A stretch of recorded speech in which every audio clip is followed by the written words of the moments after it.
운이 기우는 시기에 찾아오는 힘겨운 일들도 기우는 운으로 인해 내 마음이 사랑이 아닌 두려움을 품고 있기 때문이다. 운이 기우는 때가 되면 두려움과 분노로 인도할 일들이 준비되어 있음을 알게 된 일이 있었다. 예전부터 알고 지내던 사람이 있었는데 그 사람은 무던한 성격에 잘 웃고 긍정적으로 열심히 일을 하는 사람이었다. 그리고 그 사람은 돈 잘 버는 남편을 두고 세 번째로 좋은 방향에서 살고 있으면서 자신의 일에서도 어느 정도의 수입을 얻고 있고 마음 쓸 일 없이 평탄한 삶을 살고 있었던 사람이었다. 그런데 몇 년 전부터 그 사람의 주변에서 문제가 발생하는 것을 보게 되었는데 아들에게 상처를 받고 힘들어했고 일 처리에서도 예전과 다른 모습을 보였었다. 그렇게 몇 년이 흘러 그 사람을 오랜만에 다시 만나게 되었는데 예전의 밝은 모습은 볼 수 없었고 자신에게 일어나는 일들에 상처를 받고 있었고 또한 그 흐려진 마음을 표출하고 있는 것이 보였다. 그런데 그 사람이 몇 년 전에 며느리를 보았는데 며느리가 제대로 며느리 노릇도 하지 않고 자신의 전화도 받지 않는다며 아들에 대한 모든 미움까지 얹어서 며느리 흉을 보고 있었다. 10여 년이 넘게 알고 지내도록 그 사람이 누군가의 흉을 보는 것을 처음 보았다. 그런데 그 사람은 광대가 얼굴에서 가장 발달하여 마른 목골의 얼굴을 가지고 있는 사람인데 그 얼굴에서 가장 넓은 부위인 광대에 해당되는 40대 때는 밝고 긍정적인 마음으로 열정적으로 일하며 세상 일에도 두리뭉실하게 대처하던 사람이었는데 50대가 넘어가면서부터 일어나는 일들과 감정들로 인해 힘들어하고 있었다. 그렇게 나와 헤어지고 얼마 후 그 사람에게서 전화가 왔는데 며느리한테 전화를 해서 한마디를 하겠다는 것이었다. 그래서 내가 절대 며느리에게 전화를 해서는 안 된다고 했다. 결국에는 상처를 받게 될 것이니 나는 시어머니가 아니다. 나는 며느리가 없다라고 생각하고 내려놓으라고 했다. 이 사람의 기운이 내려가고 있으니 절대로 며느리가 아들에게도 제대로 가르치지 못했던 가르침을 순순히 받아들이려 하지 않을 것이고 그러다 보면 이 사람은 모든 관계와 싸워야 할 것이다. 역시나 그 시간들을 지나칠 수 있는 것도 자신이고 또한 미래에 펼쳐질 모든 일들을 두려움으로 제작해서 만들어내는 것도 자신이다. 두려움과 분노의 감정에 쌓여있는 그 사람을 보면서 내가 아들이 없어서 며느리를 보지 않아도 되는 것에 하나님께 감사 인사를 드렸다. 며느리가 있다면 그 어떤 시어머니라도 쉽게 지나칠 수 없는 숙제가 될 그 감정에 빠지지 않아도 되니 특히나 세상이 변해가는 지금의 상황에서 내가 힘없는 한 존재와 나에게 상처를 주지 않아도 되니 너무도 감사했다. 하지만 마냥 기뻐할 수는 없다. 나에겐 또 다른 모습으로 어떠한 일들이 내 용서의 시간으로 주어질 테니 그러면서 나는 사람들이 어떻게 일을 만들어내는지 보게 되었다. 운세가 꺾일 시기이든 그날의 안 좋은 운세이든 불안한 마음으로 누군가를 미워하고 누군가로 인해 괴로워할 일들이 준비되어 있고 자신을 힘들게 할 일들을 스스로 만들어내고 있다는 것을 보게 되었다.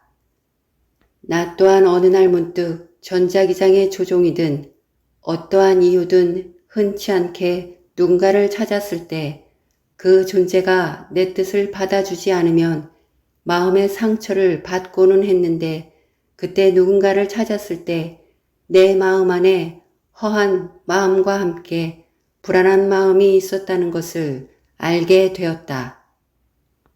그런 불안한 마음으로 누군가를 찾으니 세상이 내 뜻대로 되지 않았을 것이고, 그러다 보면 그 지인처럼 두려움과 분노의 감정에 빠져 허우적대고 있었다.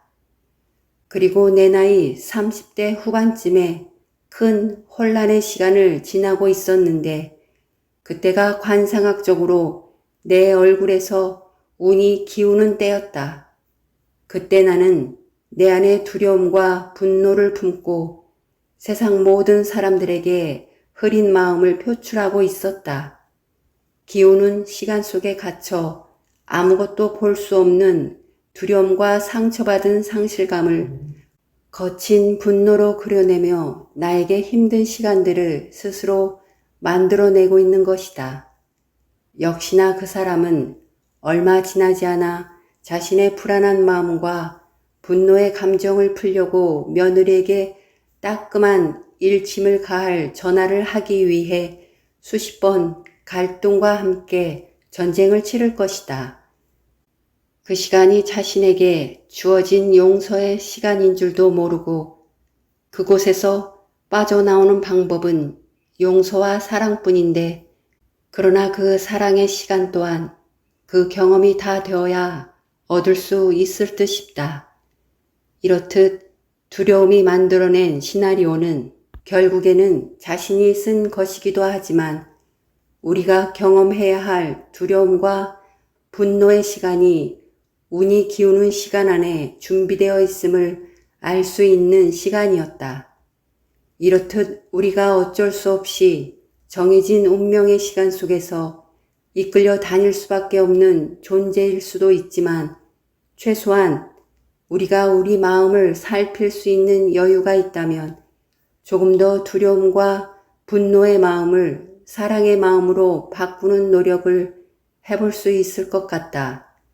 생각이 날 때마다 자신에게 사랑한다고, 나는 사랑이라고, 내가 나를 얼마나 사랑하는지 말해주는 것이다. 기회가 날 때마다 그 누구도 해주지 않는 것을 내가 나 자신에게 해주는 것이다. 다른 누구에게 인정과 사랑을 구하지 않아도 된다고 말해주는 것이다. 언제나 내가 나를 위한 선택을 해줄 거라고, 이제 내가 나를 지켜줄 거라고 말해주는 것이다. 이 얘기는 여기서 끝이다. 바쁜 사람들은 더 이상 듣지 않아도 된다. 그저 이 안에 시엄마 얘기가 나와서 내가 초롱이랑 함께 살고 있을 때 초롱이에게 했던 말이 생각나서 그냥 조금 더 떠들어 볼까 한다.